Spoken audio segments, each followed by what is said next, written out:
মানে আম খাওয়ার এটা কি মাধ্যম মা? এটা কি এটা নতুন সিস্টেম করলাম। আর নিচে কি পান্তা ভাত? পান্তা ভাতের মধ্যে আম এরকম ঝালিতে করে শেষে নিলে 10 টাকা লো। পাগল। খার কি স্বাদ।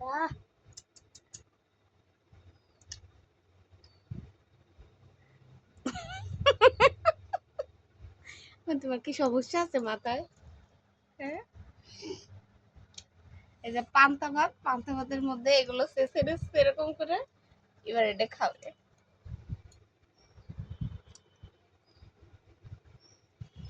এটা নতুন আইটেম। পোলাও কুরমা বিরিয়ানি, তার চেয়ে নতুন বিরিয়ানি আমি তৈরি করলাম।